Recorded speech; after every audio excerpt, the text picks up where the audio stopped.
Hi everyone, and welcome to week 1, session 1 in ethics, human rights and health. And today we're going to be introducing the topic of public health and human rights.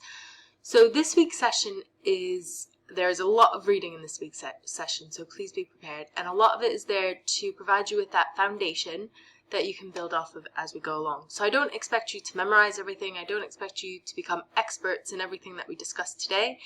But this session is really here for you to refer back to and use as that starting point for the rest of your learning throughout these next 8 weeks. So let me take you through some of the details. This first session mainly involves reading about the evolution of human rights to where we are today, and health more specifically as a human right. So you don't need to remember all the facts, the videos, the various treaties and bodies, etc. that are mentioned here, but they will help you throughout the rest of this course. So please bookmark this page or make a note to refer back to it as you carry on, because it will be helpful later on. So the growing emergence of, on a focus of health as a human right, aims to overcome many of the problems of situating health policies, programs, and interventions within a framework of legally binding rights and obligations. So these serve as a guide for implementing health programs and as a mean of reinforcing states' commitments to ensuring health for all as a human right, rather than as an option or a technical intervention, or and it's a mechanism for organized societies to seek support and ensure that all rights are being upheld. We therefore are going to start by exploring what we mean by human rights and why they're important in the pursuit of health outcomes.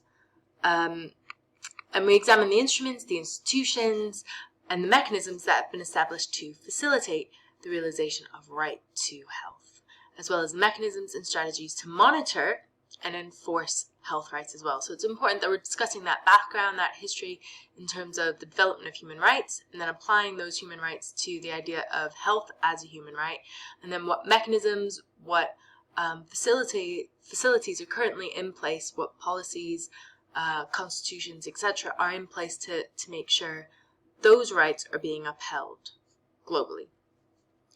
In subsequent sessions, so following on from this, we'll critically examine the relationship between vulnerability and health through a rights-based lens.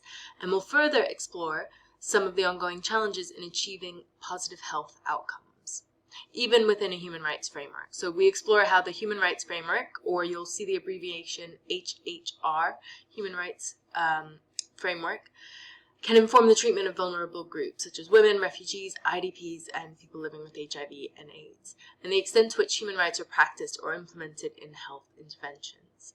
The key question throughout this module is the extent to which the integration of human rights approach into health and the wider social policies can offer opportunities for addressing some of the key challenges we have already explored in terms of health equality. The underlying determinants of health, building an effective health system, and the willingness of states to put theory into practice in the field of public health. So in essence, we're exploring the question of what a human rights approach can contribute to public health.